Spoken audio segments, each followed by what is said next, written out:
Yo, what's going on, guys? OmniToast here, coming at you with another Dragon Ball Z Dokkan battle video. And today's video is finally time to talk about this man and his team. But before we get started with the video, I do want to introduce someone very special to the channel for today's video. It is the Masked NINGEN. You want to say hello? Hey, how's it going, everyone? Thanks for having me on the channel. No problem, my man. It's great. It's a pleasure for you to be here. This is part one, guys, of a two-part Let's Talk video. On this video, we're going to talk about Super Saiyan 3 BARDOCK, since he is dropping on the third, going into the fourth for most people. Finally, yeah. He should have been out so much earlier, but you know, Globals wants to be global and whatever. But we're going to talk about him, his team, and then on the second part, we're going to go talk about two other units that are getting Dokkan Awakenings that are also very good for this team as well.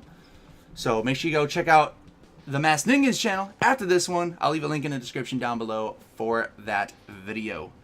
But if you want to start it off, you want to talk about the man's leader skill, go right ahead. You can start this beautiful thing off. Oh, well, yes, that would be great. So any of you who know me already know that I have been very hyped for this unit. I'm very disappointed that it's taken this long for him to come, but he is finally coming.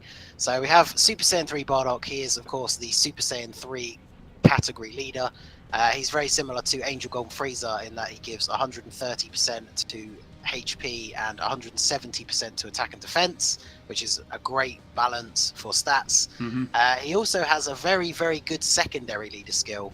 We're used to seeing a lot of the category leads only giving, say, a 50% boost to similar types, but he gives super int types 3 key and 90%, which is actually pretty decent, because that's the same as LR Gohan's leader skill. So not too bad. He's actually really good. 3 units.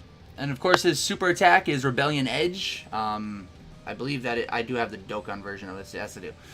Causes immense damage to his enemy. Medium chance to seal super attack. So just like all the other Bardocks out there, he loves to stop your opponent from sealing super attacks, which is great. But a lot of the newer Dokkan fests and Dokkan events don't let you seal anymore. Yeah, that is a shame. I guess it's a nice bonus, and the fact that he immense damage as well. I guess that's all good, but I guess it is nice when it does come into play. Oh yes. It's definitely odd that he is the first unit, I believe, where it only has a chance to seal their super attack. So yeah, that's a bit strange as well. But it is a medium chance though, so I think that's what, like 30-40% usually.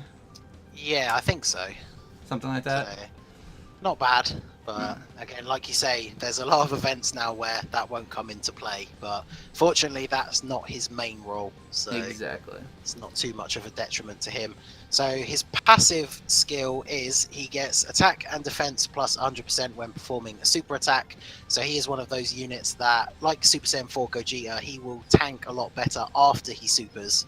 So it's always good to put him in a slot where he can super attack before he takes hits, and then he will tank well. He also has a support passive. He gives all super class allies attack plus 40%, but only when his HP is 70% or below. So it's a bit of a odd restriction, but it's definitely a very big boost if you can get it come into play. It is only super class allies though. So obviously we're going to talk about the team composition. There is one particular unit you might run on your team who then wouldn't get that bonus, but we'll talk about him when we get to the team building, I'm sure. Yep. Which we'll be hitting right after this. Link's skill, of course, his links are Super Saiyan, Experience Fires, Over in a Flash, Prepared for Battle, Limit Breaking Form, The First Awaken, and Fierce Battle. He's got an amazing link set. This unit is really good. I like him. Such a good. I really like the fact that they've given him Over Flash and Prepared for Battle. It's not necessarily needed on the Super Saiyan 3 team because so many of them have Over in a Flash, but it allows him to be a really great bridge unit on other teams. Because a lot of units that you could put him with only have one of those two, so he definitely has a very good link set. Alright guys, so I'm about to pop up the picture that the Masked NINGEN sent me. This is the team he's going to be running. Like I said, we're going to be going through talking about each unit and why we chose who we did, and even if we have some similarities, we'll talk about that. But that's going to be over on the far left of my far left. Your guys is right. because you get the idea. But so as always, we're going to be using the Int Super Saiyan Bardock as the quote unquote leader. So of course, it would be nice to have him now, but you know. Yeah, I know, right? Come on, Bandai, let me get him early so I can showcase him. But you want to talk about the first character, because I think we both have the same first character. So if we're going by by my image, the first character that I have put on is of course the physical Super Saiyan 3 Gotenks. Any of you guys, I'm not somebody that reads into that in a huge amount. I often just like to use units that I like based on the characters. But if you're into all your stats and your calcs from the Reddit, the physical Gotenks is one of the hardest hitting TURs in the game, especially on a team that gives a 170% attack boost. So if you do have him, it'd be crazy not to the hardest hitting units on this team that isn't an LR. But so yeah, he is he's a number really one powerful choice, I would say. Yeah, I've got him there as well. I don't even have a dupe in him. I don't even think I've done. I didn't even put the free paths on him yet because I'm really low on physical orbs right now. Yeah, but, so I've tested out the team on JP. You'll see some footage in the background. Yep, I'll put it over there. He has no dupes in him, and he does hit consistently around the 2 million mark with no dupes, no crits. So he's a very hard hitter on this team. Yes. So definitely a good pick. Yep. The second card that I do recommend, we both have it as well, is the EZA Agility Super Saiyan 3 Goku, because most of the EZA cards, when they're boosted up, are really hard hitters now. They're really strong.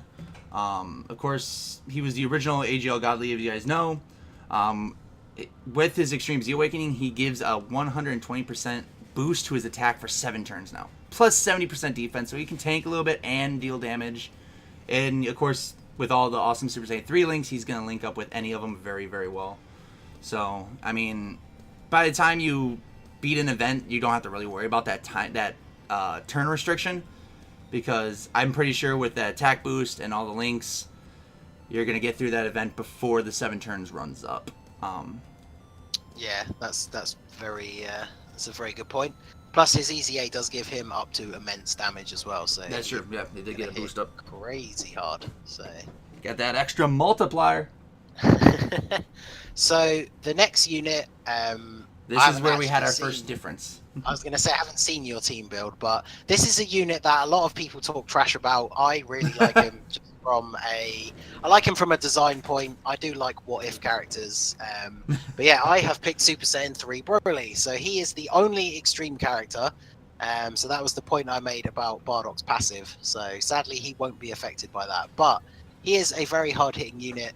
He has a nuking style passive, so he increases his attack by 12% for every orb he obtains, but he loses 10% defense, which is why a lot of people hate him, because he will basically nerf his defense to 0.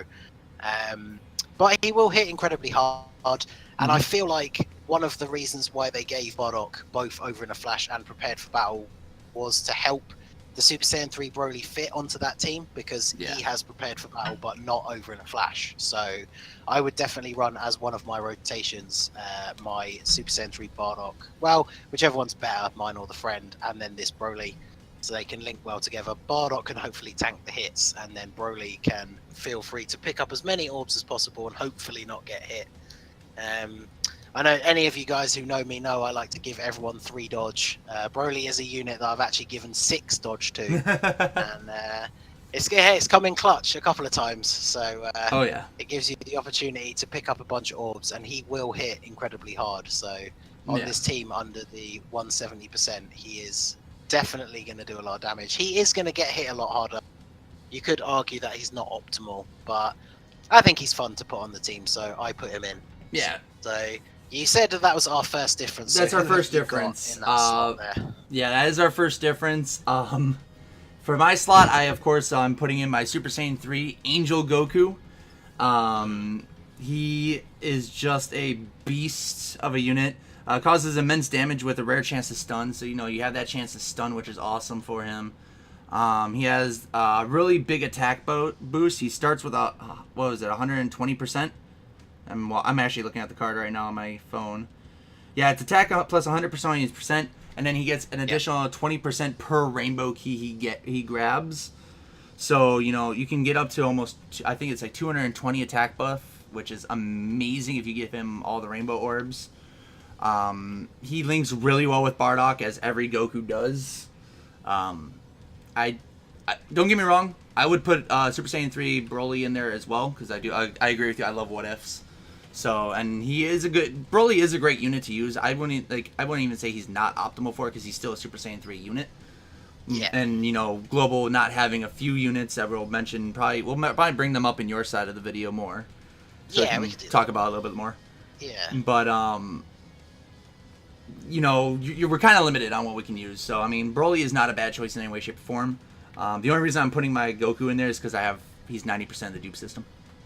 Nice. I need one funnily more. enough, my one on JP percent, and yet I've never been able to pull him on global. So Yeah. hopefully he is still going to be on the Super Saiyan 3 Bardock banner, because that is basically the only reason he isn't in my team build, is that I don't actually have him. So so if I do pull him, then you would probably see this team lineup change. I would probably remove the last unit, who is someone we will talk more detail about in my part. Yeah. But we will obviously get to that. So the next unit that I have is I think I have the same unit. Super Saiyan 3 Vegeta. Yes. So yes. a lot of people nowadays, in the meta that we have now with the categories, with teams having ridiculously high HP, hitting for ridiculous numbers, a lot of people don't use tanks anymore, or don't think that they are that useful. But I think he's a great unit. I would always love if you have the option to take double digits from attacks, then why not? Especially for things like Boss Rush. He is a very good unit in Super Battle Road as well. Of course, as we discussed, some of the harder events now don't allow you to do things like seal or stun, but he is a unit that has a very high chance to stun, so that's going to help you out either in the early stages or some of the events that do still allow you to do that. Agreed. And then it's a lot like OmniToast said about the Super Saiyan 3 AGL Goku's passive. So his tanking passive actually only lasts for 7 turns, but on this team, with the huge boost and the amount of damage that people are going to be doing, you're probably not going to have that passive run out by the time the event is over. So that's definitely not something that will hold him back. He does supreme damage. He's obviously not meant to be a hard hitter, so he's not going to be the hardest hitting unit on the team. But with some dupes in him, he still does fairly well. I think in that gameplay, he crits at one point for about 500,000. So which isn't bad for a tank. Worst. That's not bad. Yeah, for someone who is essentially that is a very good amount of damage. Plus, he is one of the few Super Saiyan 3 Vegeta cards that didn't get the shaft, and he actually has over in a flash, so he will link well with the rest of the team. Yeah, and we'll talk more about another Vegeta in the next video. Yeah. Oh yeah. There's plenty of Vegeta shaft to come in the second part. So I agree with you on the Super Saiyan 3 Vegeta. I have him in there too. I have no dupes or anything in him. I've never bothered to put anything. I think I put a little bit of a super attack in there, but that's about it. Yeah. But I think the final unit is what we have a little bit of another difference in, where I put the STR Super Saiyan 3 Kid Goku on the team. Ah, yes. I like it. I like him only because he links up very well with a lot of the characters, just like any other Super Saiyan 3. This one, this last slot, you can kind of go whatever way you want to on, I noticed. I've seen a lot of builds where it's, like, just completely random. Like, they just throw random units in it. But I love his ability. Of course, he has the attack plus 33% for all allies, which is always good. And then, of course, if you for some reason you are taking a beating and you don't know why, and you're getting close to death, that chance to turn into a Great Ape can always save you, which is awesome. So, you got that with him. I do like the ability. Like, he's just a really good card. Good support unit. He's got over in a flash, limit breaking form, fierce battle. So, I mean, he links up very well with everybody. I don't have much to say on him on that front because, like, he's just a very standard support unit. Yes, he's a very solid support unit. I mean, people have, I guess, known how good he is since Super Saiyan 4 Goku arrived and he's his best friend. I think where we differ, the main reason for me why I haven't put him on my team, because I do have him, I think I've got quite a few dupes during my chase to actually get the Super Saiyan 4s when they first came out. But my biggest issue is, although he is a good support unit and that attack boost is very nice, I personally hate the Great Ape mechanic, and him transforming on a turn where I was looking forward to dealing some nice damage with Bardock and Broly would really irritate me. So for that simple reason, I've not put him on the team. Because for me, my apes always seem to transform in an event where it's the phase where they have type disadvantage. So then you just waste like 2 turns basically doing nothing. But like he said, he is a very good support unit. He does give that attack boost. Yes, he does. He's a really good. He's just a good supporter. I don't like the apes, so but he definitely works well. He also has a farmable super attack, technically, with the physical SR Kid GT Gokus that you get from banners, who awakens into a Super Saiyan 3. Yep. You can use him to farm the super attack. Same with the unit that I have in my last slot, which is the AGL Kid GT Goku. So we're going to go into more details about his awakening in my part. As you can see on the screenshot, he is just standard level 100 UR. His awakening arrives when Bardock drops. So we'll be going into more details about him in my part. So we got largely the same selections. There's definitely a couple of units that you're obviously going to want to put on the team if you have them. Agreed. So I mean, and that's the cool thing about like doing this. Like when you approached me with this idea, like to do the video with me, it was actually a pretty cool idea, being able to like compare. You know, I don't get normally when I do this kind of a video, like I don't have the chance to compare it with anybody. So this was actually really fun. Yeah, it's always interesting to see the differences, because sometimes you're limited by just what you have, but then other times, you know, it's always good to hear why people would use certain units over other units. So obviously, I'm sure you guys are very active down there anyway, but let us know in the comments if anyone we missed who you think should be run on the team. I'm trying to think of any really glaring examples.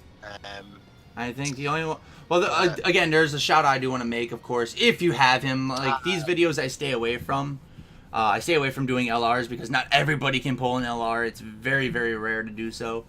But, of course, the new Super Saiyan 3 Goku LR that just came out with the Tapion banner needs to be on the team. If you have him, put him on the team. Oh, absolutely. He's a must-have on that team.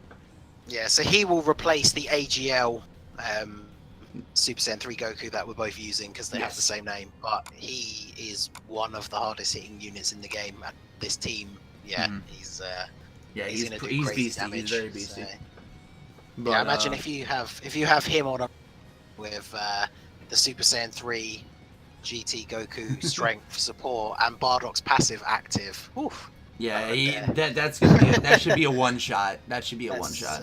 Yeah, that's gonna be pretty crazy. So, but guys, that's gonna wrap up the first part of the video. Once again, a huge thank you to my friend the Masked NINGEN for coming out to my channel to do this awesome team breakdown with me. Yeah, man, thanks for having me. And once again, guys, just down in the link in the description will be linked to part 2, where we'll be talking about the 2 new awakenings and a few of the other cards that Global's missing that should be on the team, but of course, you know, we don't have. We'll mention those guys as well. But thank you guys so much for watching. If you liked what you saw, make sure you guys hit that awesome like button down below. Make sure every like goes a long, long way. Once again, let's shoot for 30 to 40 likes per video like we usually do. Also, if you're new to the channel and you want to see more, make sure you guys hit that awesome subscription button. And make sure you guys hit that bell, because without that bell, it doesn't let you know when videos like this drop or when I go live for my live stream. So, Masked NINGEN, if there's anything else you want to say? Just thanks for having me on the channel. Make sure you guys come and check out part 2. And if you like what you see, maybe subscribe to my channel as well. So, yeah, guys, make sure you go over there, show him some of that Dokkan Ranger love. And, this is OmniToast. May the power protect you. And laters. Peace out.